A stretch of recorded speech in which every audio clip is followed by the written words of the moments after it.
Strong by Bunny Sneeze HQ, Bunnies of Doom. Pairings include Keith Cogain and Lance McLean. Sick fic, hurt/comfort, and friendship. Summary. When Keith doesn't show up for their sparring practice, Lance decides to go looking for him. He ends up finding something unexpected. Where the heck is Keith? Lance had been looking for Keith all morning. They had made plans to practice sparring today, and it wasn't like Keith would just not show up. But he's already checked the kitchen, the training room, and Keith's room. Where else could he be hiding? He lingers outside the tunnel leading to where the lions are docked, when a sudden idea pops into his head. The lions! Maybe Keith took Red out to practice for a bit and lost track of time. He can check the hangar and see if Keith's lion is there. Now with the goal in mind, Lance takes the zipline device down to where Red is kept. Red is still there, Lance notes, when he lands and frowns. Where is Keith then? To his surprise, the lion suddenly turns to face him. Whoa, girl, Lance calls out in alarm. Just here to find your pilot. Do you know where he is? As if in response, Red steps closer and opens her mouth. Lance jumps and flinches before he realizes that she's not trying to grab him. Instead, it's almost like she's trying to show him something. Cautiously, Lance peers into her open mouth. It looks like there's someone in the cockpit. Keith? Lance asks. Is that you? I've been looking all over for you. The figure raised her head, and Lance is able to make the familiar features of his boyfriend. With less familiar is that Keith looks incredibly pale. His face bright red and streaked with tears. Whoa, hey buddy, what's wrong? Lance asks, scrambling to Red's mouth and up into the cockpit. Whatever's bothering you don't need to worry about. The great Lance is here to help.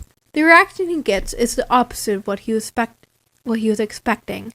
Instead of being happy to see him, Lance scrambles back, his glassy eyes wide with terror. Stay away from me!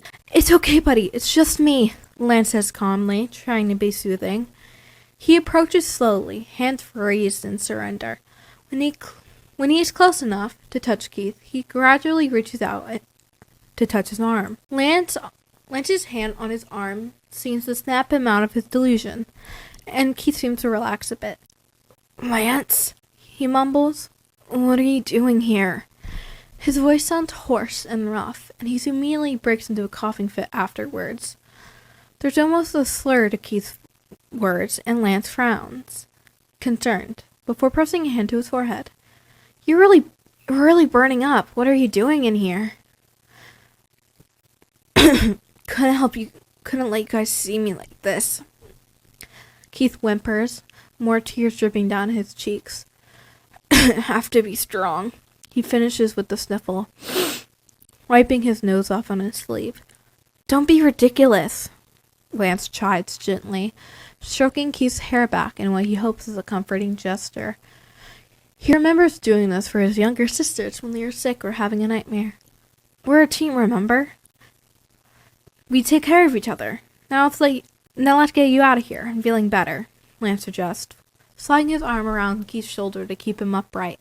Look, we're having another bonding moment, Lance teases, hoping to replace his desolation on Keith's face with a smile.